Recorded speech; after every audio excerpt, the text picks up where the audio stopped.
Welcome back to the deep dive. Our mission here is to take a stack of dense source material, the latest research, the critical studies, and really carve out the knowledge you need to be well informed and to skip all the noise.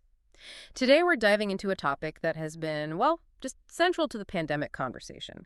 We're talking about COVID-19 oral antivirals. Specifically, we are looking at that critical quotient of viral rebound. Mm. If you or someone you know is high risk, these medications like nirmatrelvir, ritonavir, or molnupiravir, they're really essential tools. But what do they actually do to the viral timeline inside your body? We're going to be focusing on a pretty comprehensive prospective household study that tracked these viral dynamics with unprecedented detail. Right. Our goal here is to answer, does the treatment actually shorten the period you're infectious? And, maybe more importantly, does it increase the chance that the virus will briefly reemerge? And that core uncertainty is exactly what this deep dive is all about. For, both clinicians and for you. The public, the primary unknowns have been the effect of these antivirals on the duration of infectious viral shedding. Meaning how long you can actually transmit the virus. Yeah. Exactly.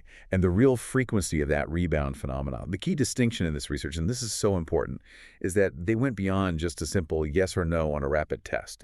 They focused on identifying the truly infectious virus, what researchers call the culturable virus. Okay, so to get reliable data on who is infectious and for how long, the researchers couldn't just, rely on standard health records. They had to set up this really intensive monitoring system. They did. So let's unpack the methodology. Yeah, this was a very labor-intensive study. It was prospective, conducted over a year and a half, starting back in January 2022. And it was designed to track the disease course right in people's homes, which gives you a much more real-world snapshot.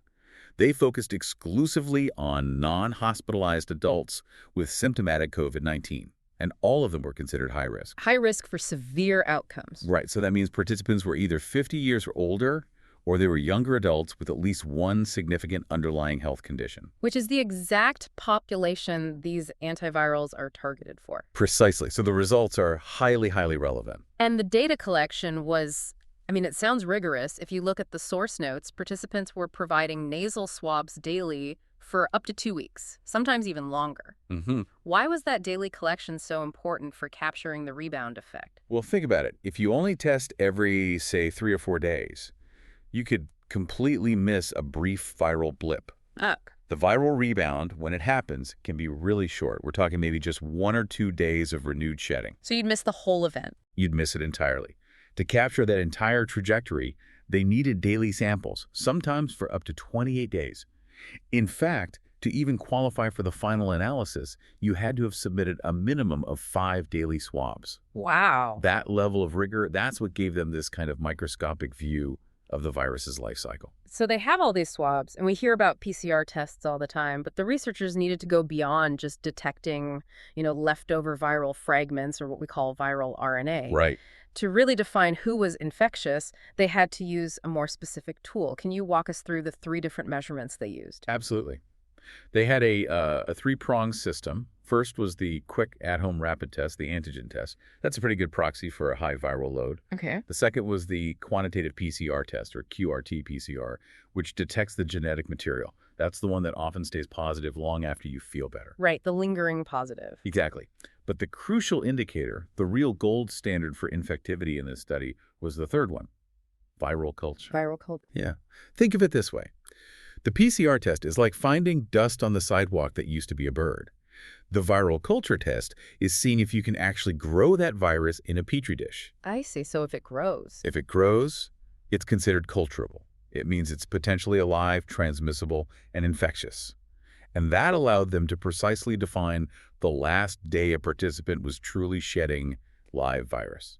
So we have 160 high-risk individuals. They're intensely monitored, comparing those who took the drugs versus those who didn't, and they're specifically looking for that culturable live virus. Yes. That focus on infectivity is what makes these findings so relevant to, our public health behavior. It's the whole point. All right, let's get to the first major question then.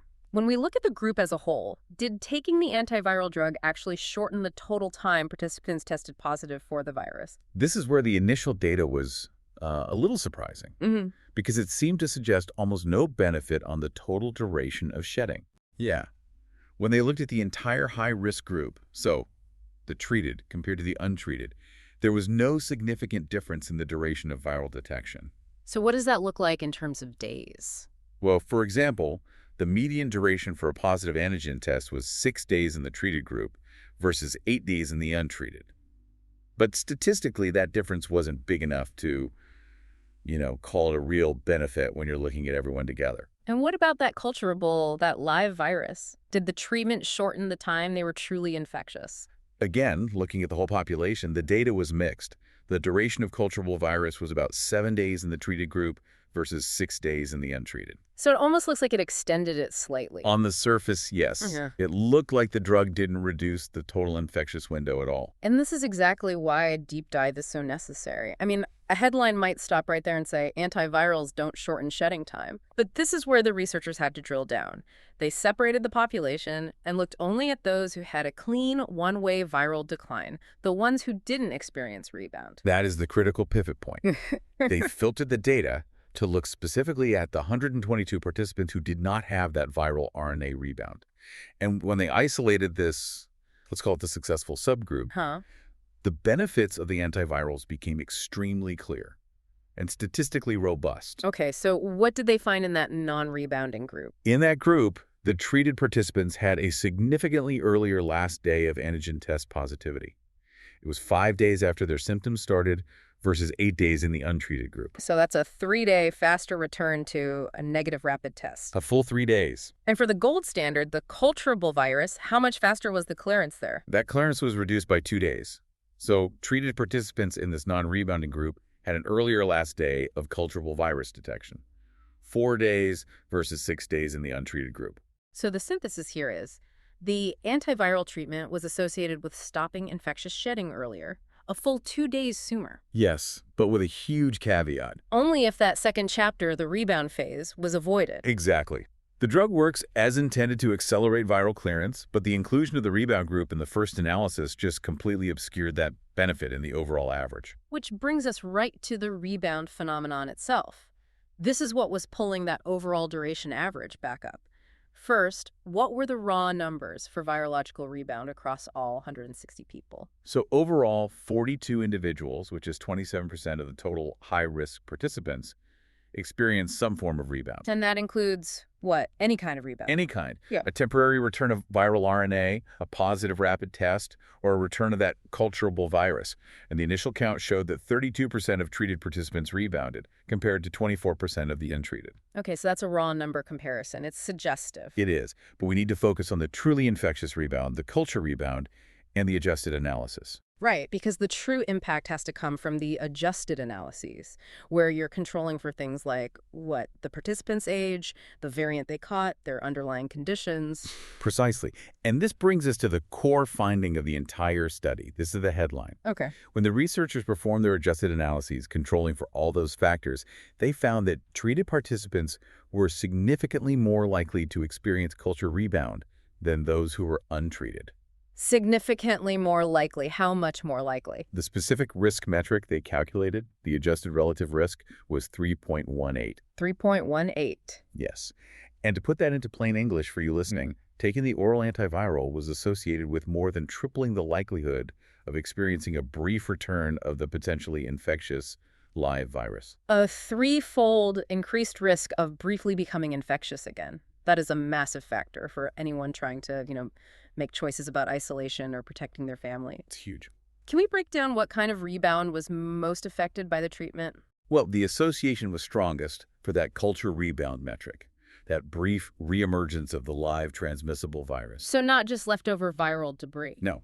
They saw different types of rebound. About 22% of people had a simple RNA rebound, which is likely just that debris. 8% had an antigen rebound, so enough material to turn a rapid test positive. Okay. But 14% had culture rebound, the actual infectious virus. And the fact that the treatment showed its strongest statistical association with tripling the risk of this specific rebound, well, it suggests the drugs are actively influencing the conditions that lead to this second infectious phase. So it sounds like the drugs successfully suppress the virus, but for some people, that suppression is temporary. It's almost like hitting a pause button, and when the drug leaves the system, the virus gets a second wind. That is the emerging hypothesis. The treatment is so effective at rapidly knocking down the viral load that for some people, it seems the immune system doesn't have enough time during that initial exposure to mount a robust, sustained response. And then the drug wears off. Once the drug is metabolized out, any remaining viral particles, which might still be present in reservoirs, they find a window to briefly replicate and cause this infectious spike. So what does this all mean? For the high-risk patient and their doctor, the data presents a very clear trade-off that needs to be communicated. Hmm. On one hand, you have a 2-day faster clearance of infectious virus if you don't rebound, which is obviously critical for reducing severe outcomes. Absolutely. But on the other hand, you have an associated tripling of the risk of a brief return to infectivity, that culture rebound. If we connect this to the bigger picture, the study isn't saying the drugs are ineffective. Far from it. They clearly accelerate clearance in most people. Right. Okay. But they fundamentally change the pattern of infectivity. For the pattern. Instead of a single slow decline in infectiousness over 6 or 7 days, you're kind of swapping that for a very fast decline, followed by a statistically higher chance of a short second act of infectiousness around days 10 to 14. So for the individual patient, the benefit of staying out of the hospital often outweighs that risk of a brief rebound. Of course. But it introduces this crucial public health consideration. This has huge practical relevance for you, for the listener. If I am high risk and I'm taking this medication, what is the core takeaway I need to apply to my isolation behavior? The core takeaway has to be nuanced communication. This research demands that healthcare providers communicate both the substantial clinical benefit, that accelerated clearance which protects you from severe disease, and the specific transmission risk. Both sides of the coin. Both sides. If you take the antiviral, you should understand that you are 3 times more likely to experience a rebound that is genuinely infectious. So what does that mean for isolation? It means that adherence to isolation guidelines has to be considered beyond the standard 5 days, and potentially well after the treatment course is finished. So it fundamentally changes the meaning of finishing your course of treatment. It does. It doesn't mean you are necessarily in the clear regarding transmission risk. It means you've finished the first phase of recovery. Absolutely. The clinical takeaway here is just awareness. If a high-risk patient gets this treatment, they must be vigilant. If symptoms or a positive rapid test returns a week or so later, they need to assume they are briefly infectious again. And that's vital knowledge for preventing spread within households, which this study specifically looked at. Right. This study essentially proves that rebound is not just, feeling bad again or seeing some viral debris. It can involve the brief return of a transmissible virus, and the medication itself is strongly associated with that event. It connects those two ideas directly. Yes. The rapid effectiveness of the drug against viral replication seems to set the stage for this brief reemergence. Understanding this mechanism is the first step toward maybe mitigating the risk in the future. How so? Well, maybe through altered dosing schedules or adjunct therapies, but that's all future research. For now, the knowledge that the risk is tripled is the key takeaway for immediate patient management. Okay, this has been a critical deep dive into the reality of oral antivirals and viral dynamics. Let's do a quick recap of the findings. For those who clear the virus quickly without a rebound, the antivirals speed up infectious clearance by about 2 days. But when you look at the whole high-risk population, the treatment is associated with a dramatic tripling of the risk of culture rebound. A brief return of the truly infectious virus. Right. And this raises a really important question that goes beyond the drug's immediate efficacy. The treatment isn't just shortening the overall illness duration for everyone, it's fundamentally changing the shape of the infectivity curve. Creating a high-risk spike post-treatment. That's a good way to put it. And here is the final provocative thought for you to take away from this. Considering that treatment significantly increases the likelihood of a brief period of renewed infectiousness, that culture rebound, how should this information shift the conversation around standard public health isolation guidelines? Should the guidelines be explicitly different for those who receive antiviral treatment? Should they demand heightened vigilance and maybe isolation during that period immediately after the standard course of medication concludes? This is the knowledge you can take forward as we all continue to navigate the ongoing dynamics of this virus.